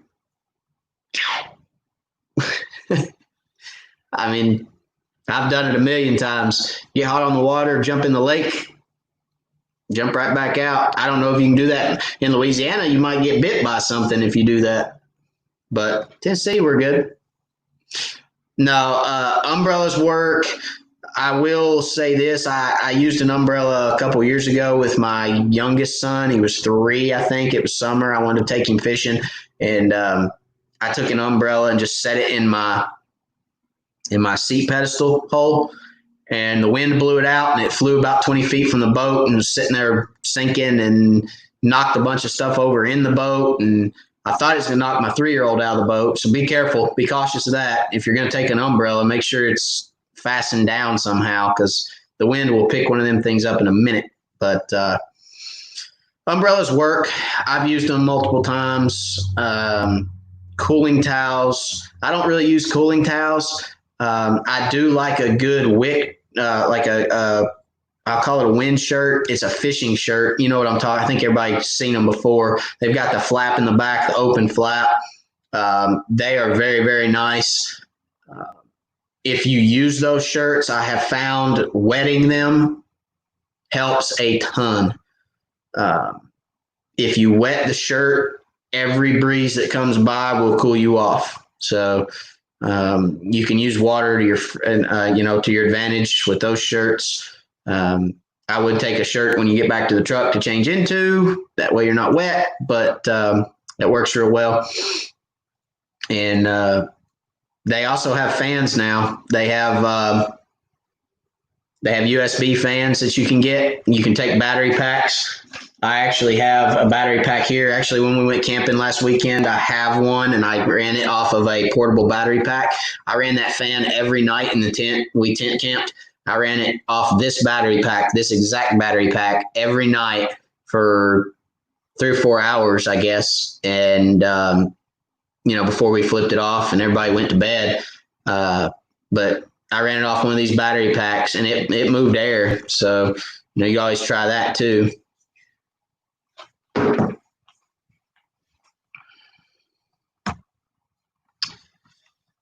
Let's see. Dr. Mike, great info as always, Matt. Add some Neosporin for that hand. Thank you very much, Dr. Mike. I'll take you up on that because, Dr. Mike, I'm assuming you're Rocky Top Doc. I'm assuming you're a doctor. I will put some on it. I promise you. I appreciate you very much. Thank you for the super chat. Steven, ditto on the great info. Thank you, Steven, for the super chat. I appreciate it, buddy.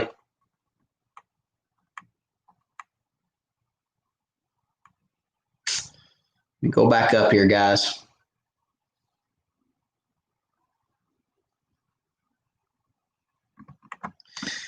Steven, do you generally close your bail by hand manually or generally turn the handle to close it? Steven, I'm not 100% sure. I do it subconsciously. Fishing with Camo Joe, what's up, buddy? I just saw your comment. What's up, man? No, it's kind of a subconscious thing for me, I think. Sometimes I do close it by hand. Sometimes I close it with the handle. I try, if I'm fishing brush, it seems like I close it by hand more because when I'm fishing brush, Steven, and let me make this point. If you cast on a brush pile, and you do not close your bail, the jig is going to fall back towards you. So if you got a brush pile marked and you don't, let's say you don't have live scope, you mark a brush pile, your marker is on the brush pile. If you cast beside the buoy and close your bail and let your jig fall, by the time, if it's 20 feet down to the brush pile, by the time you get down to 20 feet, your jig will not be over the brush pile anymore. Okay? You have to leave your bail open and you have to have slack line. So as the jig falls and your line starts getting taut, you have to let line out. Let line out. I know you guys see me doing that all the time. I'm constantly whipping line, whipping line, whipping line. That's because I want my jig to fall completely vertical. I want my jig to fall straight down. And if you do that and you keep loose line on the water, keep whipping line out of that reel, it will fall straight down. So for that reason, when I'm fishing brush, Steven, I generally close my bail by hand because I'm letting that jig fall vertically. And I'll watch it on the screen or I'll count it down. If I don't have live scope, it's how I fished before I had live scope. I would count my jig down, and whenever I get to my number or whenever I see on the screen I'm at the depth I want to be at, I reach down and close my bail. I do think closing your bail by hand saves that spring in there. Your reel will probably last a little longer closing it by hand, just because there's not as much wear and tears on the parts in the reel. I do believe that. But when I'm fishing docks a lot of times, because I'll shoot under a dock and I still close it by hand a lot of times. Yeah, I still close it by hand a lot of times. But there are times that I let the reel close it by itself. I'll generally turn the handle and close it. So I would say by hand manually more so than I do by handle.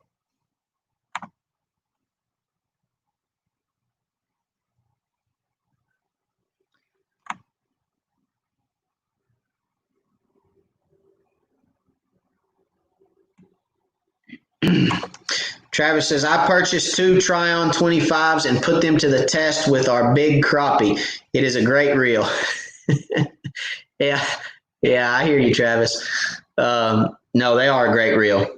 Yeah, Travis does have big crappie. They do have big crappie over there. But no, they are great reels. They really are. And they've held up great. I'm not sponsored by them. I buy them just like you guys do. I buy mine from Glenn's Army Navy store. They are online.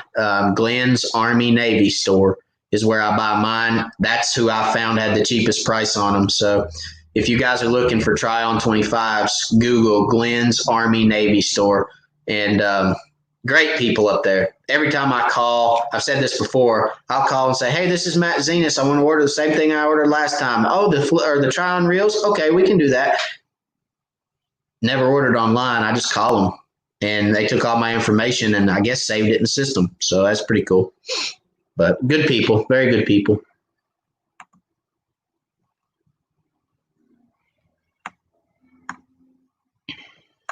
Fishing with Camo Joe. This is my first time tuning in live. Well, welcome very, very, very much. Welcome to the Wired family. Welcome to the Wired Fam live show. And if you have any questions at all, no question is too small or too large, let me know. I'd be more than happy to answer them. And thank you for being here.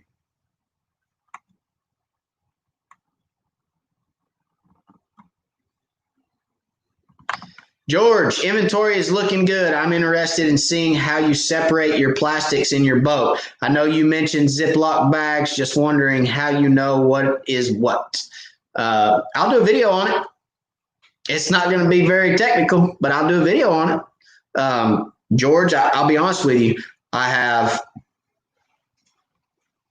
a bag. So one bag is bonehead stump bugs. One bag is bonehead slim sticks. One bag is bonehead. I have way too much tackle, first of all. These are 2-gallon bags are full. So I have way too much, and I know that. Please don't comment when I go through all this. I have bonehead slim sticks, bonehead stump bugs, bonehead brush gliders, bonehead minnows. And then I have crappie magnets, the trout magnet, which is a small one, the crappie magnet, which is a larger one. I have crappie magnet slab curlies. I got a bag of those. I got crappie magnet slab. I got crappie magnet slab magnets, which are those. The slab curlies are these, curly tail. I've got a bag of each one of those. I've got a bag of Bobby Garland baby shads. I've got a bag of Bobby Garland. What are they? I don't even remember now. I don't ever use them, so I can't tell you what the name of them because I don't use Bobby Garlands. They tear up too quick. I don't like them.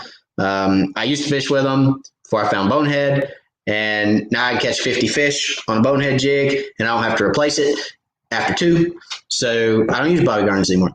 But that's how I separate them. And every color, like everything that's right here is in pretty much in one bag because that's all stump bugs. And it's all the colors that I like. Well, not all of them, but most of the colors I like, and I just throw them all in one bag. So I've generally got, well, my stump bugs is full. It's probably got 50 bags of baits in it. But yeah. Anyway, that's how I sort them. But I'll do a little video for you if you want me to, and just kind of show you how I do it. If you want. Michael, how do you determine what weight jig to use? I use the lightest jig possible. If I can get away, well, depending on depth. Okay. So, Michael, if I can get away with a 32nd ounce jig, which the jig I use the most, the jig head, is the Double Cross from Crappie Magnet. It's got a mustad hook, which you can see. Chartreuse is probably is my favorite color. Everybody knows I like chartreuse. So let me get one of these out, show you. The thing I like about the Double Cross head, guys, is the keepers on them are very small. You can see those keepers, and there's two. There's one on either side. There's one right here on this side, and there's one right here on this side. They're very small, so they're not as intrusive in your jig. They don't tear up your jig as bad. And there's a double keeper on either side. Okay, so it holds your jig a lot better than just one with a single keeper. And the ones with a single keeper are generally right here on the front, right? Everybody's used to seeing them right there over top of the point of the jig. I don't want anything in between. I don't want anything in between the point of my jig and my line. Because what's that going to do? It could possibly impede me from hooking a fish, right? Possibly. I'm not saying it will, but in my mind, if I got a piece of lead sitting right there, might affect it a little bit. If there's a plastic bait sitting right there, that's going to give some, but a piece of lead, maybe not. So these are on the side. Okay, there's your hook. There's the point of the hook that's facing you guys right now. Okay, these keepers are on the side of that jig head, not on the front. It's what I like. Anyway, a little off track. Sorry. I like a 32nd ounce jig. If I'm fishing 20 feet of water plus, I'll go to a 16th because I really want to get my jig down there a little quicker. I don't want to sit there and wait on a 32nd to fall. But if I'm fishing less than 20 feet of water and the current's not roaring and the wind's not howling, I'll go to a 32nd ounce all the time.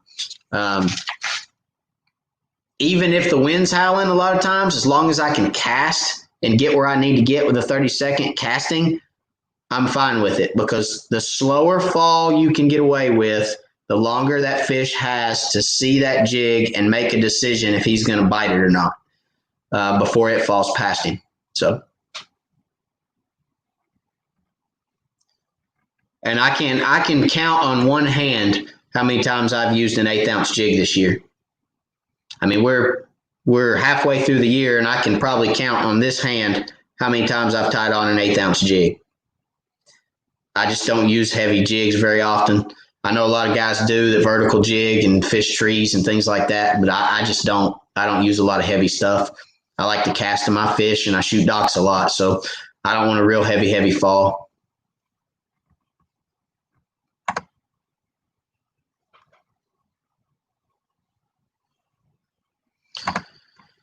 Matt, what kind of line tie do you do to your jig? Loop, Palomar, or what? Loop knot. I tie a loop knot probably 90% of the time. I do not tie a loop knot on crankbaits. And every once in a while, I will tie a Palomar on a jig when I'm shooting docks. Every once in a while. If I was catching fish consistently 2.5 pounds or better, like if I was on Grenada, I would probably go to a Palomar knot. A loop knot is probably the weakest knot in crappie fishing. Probably.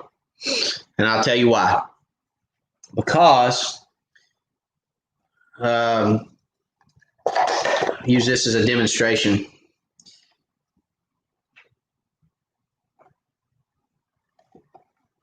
Let's say this is your jig and your jig head, right? Let's say you got your loop knot tied right there. Let's say this jig's falling and a fish comes and grabs it and he comes up. Okay? You got this loop that's loose. Let's say you go to set the hook. You're jerking on that loop all the time. Not all the time. There are some fish, pick it up and run this way, and then you're tight and you're not jerking on it. But if that fish comes up and grabs that jig and that loop isn't loose, when you set the hook, you're yanking on that loop. Okay. Eventually that loop is going to give. Eventually. Maybe not with braid. If you tied braid directly to the line, you probably get away with it a lot longer than you would with mono. But when you're fishing with 4-pound mono and you're ripping on that loop, it's going to weaken it. So, again, loop knot is probably the weakest knot in crappie fishing.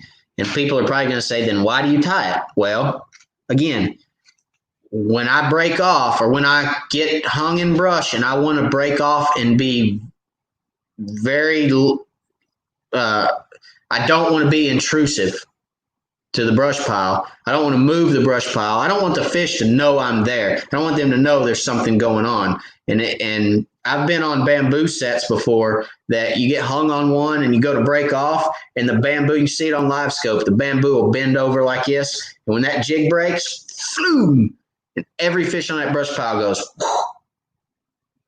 So I want to be as non-intrusive as I can. That's why I use a loop knot and light line. Again, I can break it off easy and not be as intrusive. So I tie a loop knot most of the time. Now, if I'm catching big fish, I'm going to retie it, Dr. Mike. I'm going to, 10 or 12 fish, I'm going to retie my loop knot. And that's something that you guys will see live when we do the tournament. When I'm fishing a tournament, I'm retying that loop knot quite often because I'm not going to lose a fish. You never know when you're going to hook that 3-pounder or like Sam caught. You never know when you're going to hook that fish. And if you've caught 30 fish on the same loop knot and you hook that 3-pounder, man, that's risky. So if I'm fishing a tournament, I'm going to make sure I do that. That's what I'm talking about. Some of this live stuff in this tournament, it's going to be different. You guys are going to see a different side of what we do. So it's going to be pretty cool.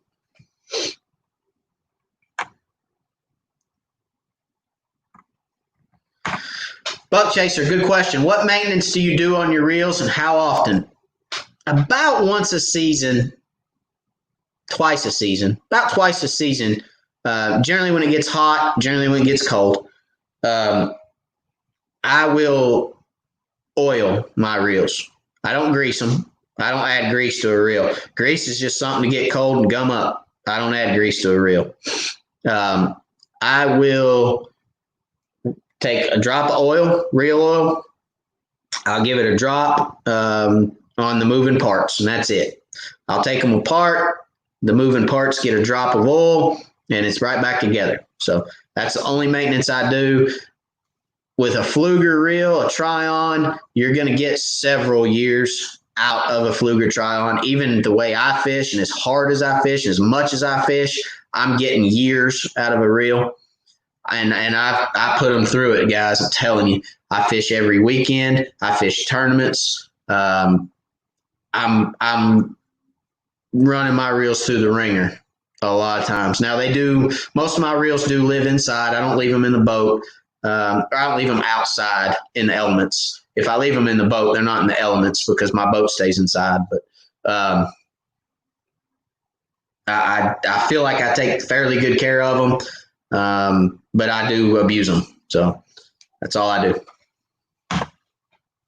And Buck Chaser, if you get 3 or 4 years out of a $25 reel or $30 reel, you got your money out of it. That's the way I look at it. So. And if I have to, I replace them. Nothing worse than getting on the water and having a reel that won't work or doesn't function right. It will drive you absolutely crazy. So if you have one that ain't working, replace it. That's my motto. George said that makes me feel better. I'm a tackle junkie too. Well, you can see everything that's back here behind me. And it ain't in the boat, so I give you an idea. And this is just a tip of the iceberg. I am a tackle junkie for sure. So,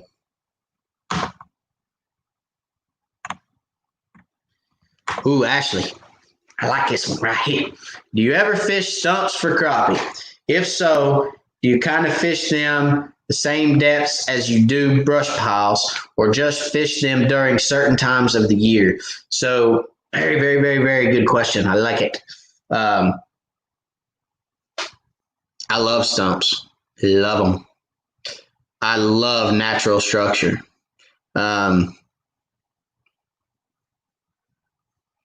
There's times when natural structure will hold bigger fish, hands down, bar none. And I don't know why that is. Well, yeah, I do. It's natural. Been there. Long time. A lot of that stuff actually is stuff that's been there since the lakes flooded. I mean, it's just, I found that big fish sometimes, well, not sometimes, big fish are loners for the most part. Not to say you won't find big fish with a school of little ones, but for the most part, big fish are loners. They'll go out on their own, and they like that natural structure, man. They really do. I don't typically find large schools of fish on stumps. I have found, 10, 12 fish on a stump, but I'm talking those 50, 60 fish schools. I don't typically find those on stumps, on one stump. I mean, if there's a cluster of stumps, you might find them, but not to say you won't. I just typically don't, the stumps I fish, but I find big fish. So, yes, I fish stumps, love stumps, especially river system stumps. Stumps on the river system generally have a washed out pocket on the back side of them because water, when water flows down the river, it'll wash out a pocket on the back side and fish will sit in that pocket. It's a natural eddy. So any kind of structure like that on a river system, which East Tennessee, all our reservoirs are typically river systems at some point. When TVA opens the dam, water flows. Those main lake creek channels and that main lake river channel, stumps on those, they set up really good for fish. Not only crappie, but bass and other fish too use them. So, yeah. Fish them during certain times of the year. No, they'll hold fish all year round. Actually, stumps will. And yes, they are a lot of times ignored by a lot of people.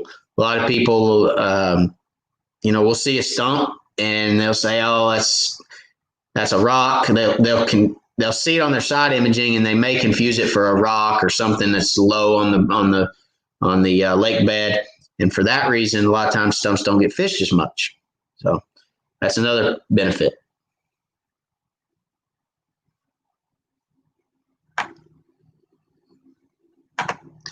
Travis, I got to poke fun on you on your baby Tennessee crappie, but I will hand it to you. All you have massive catfish in them rivers. Yeah, we do have some big catfish, but we got some big crappie too, Travis.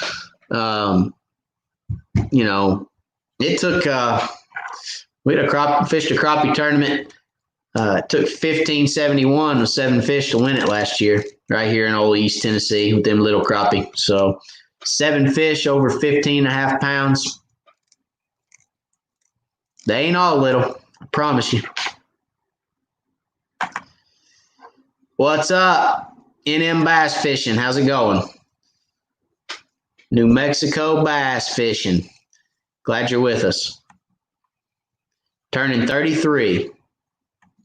All righty. Same age as me. Do I look 33? Now I need everybody to go comment. Nope, don't look 33. Look good, man. Look good. I like it.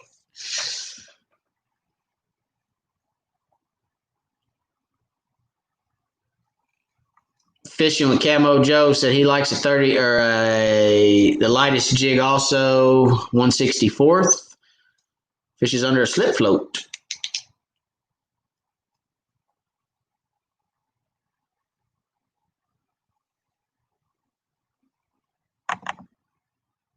All right, guys. I'm going to give you guys just another second to make sure no more comments come through. I'm to the bottom of the comment feed. We've been on for about an hour and 50 minutes. We generally run about 2 hours on the live, so I'll give you guys another minute or two. I have one more thing to talk about. I saved the best for last. Had a comment last week, some more live scope stuff, some different angle stuff, I told you guys I'd try to work on some of that. Listen, filming is tough. People will tell you filming is sometimes difficult, especially editing. I'm not a huge editor.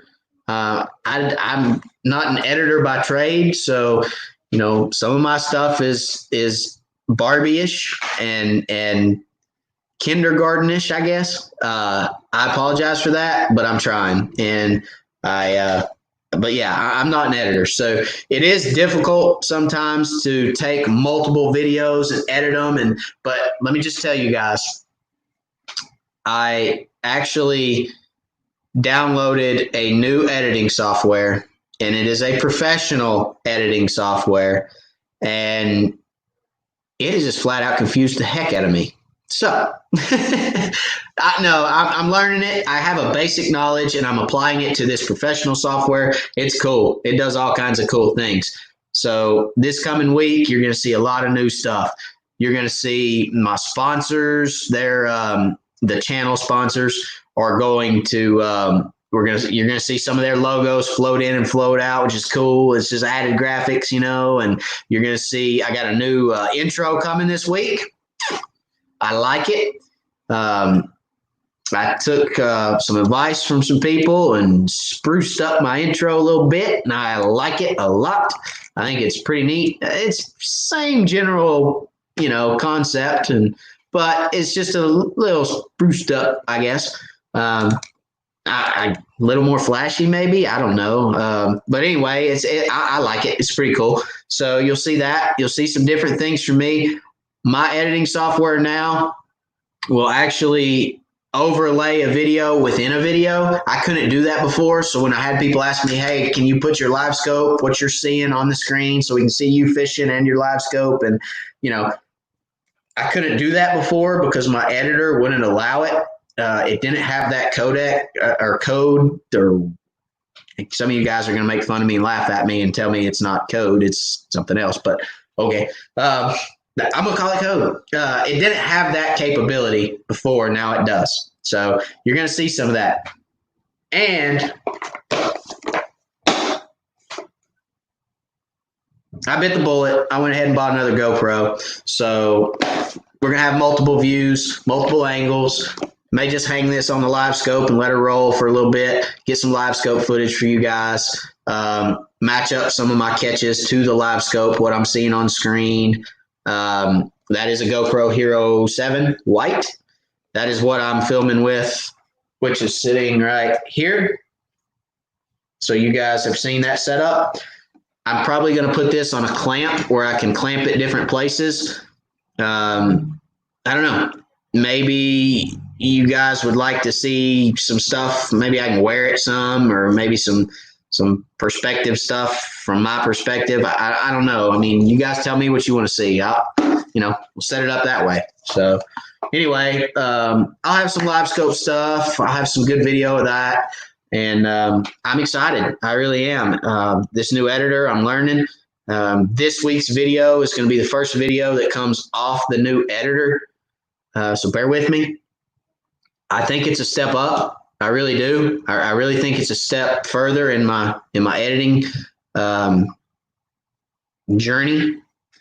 But having a lot of fun with it. I really am. So it's all because of you guys. I appreciate you guys. Thank y'all very much for watching. Thank y'all for being part of the Wired fam, for watching the videos.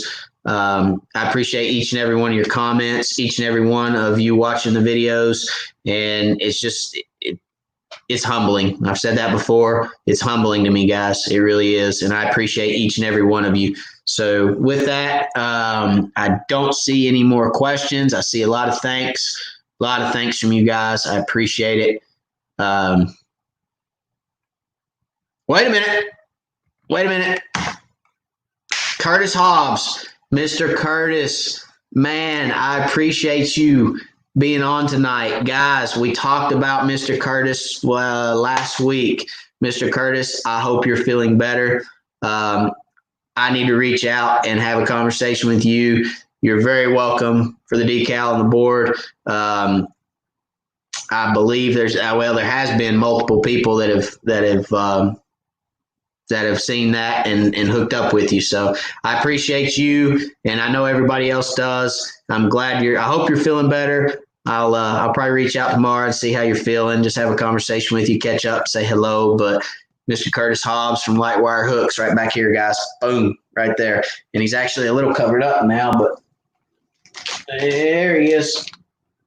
Lightwirehooks.com. So anyway, Mr. Curtis, God bless her. Glad you're feeling better. And I'll touch base with you. But let's see who else we got. William, Matt, great stuff. You're welcome. Wired family, have a good night. Good night, William. You're welcome for the service.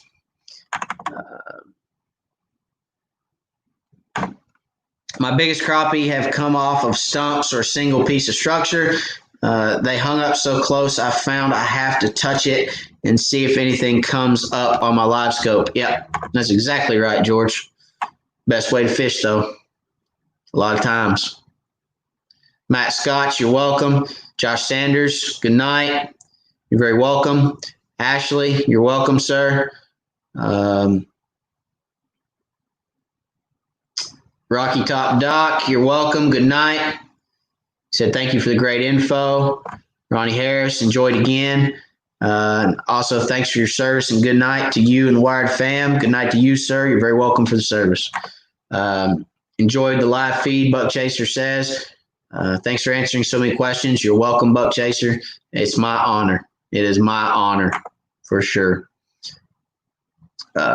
George Hamby, all good things take time. Truth.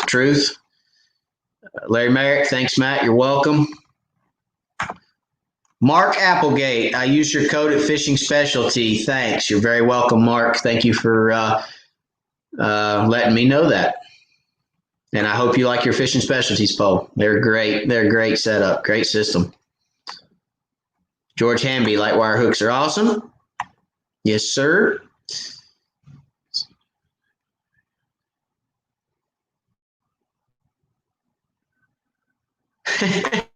Robert, thanks for your time tonight. By the way, I was at the beach today and someone put some Copper Tone Sport on and I just cracked up. I had to tell them about your videos. Well, thank you for telling them about the videos. I appreciate that. And hey, speaking of Copper Tone Sport, Crappie Now magazine actually published my video in their online magazine this month. If you guys hadn't seen that, Crappie Now magazine, Google that, crappienow.com, I believe is the website. They actually took my video and put it in an article on their magazine and said that, it was, I guess, from what I understand, it changed the way people think about sunblock and going fishing after putting sunblock on. So pretty cool. I thought it was neat. Crappie Now magazine, check them out. And I want to thank them for that.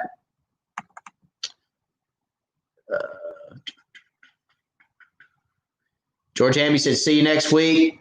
Steven said, thanks, Matt and Wired fam. All right, guys. Right at 2 hours. Thank y'all again. I appreciate y'all for watching. Good night. God bless. Watch out for the video this week. And we will see you guys later.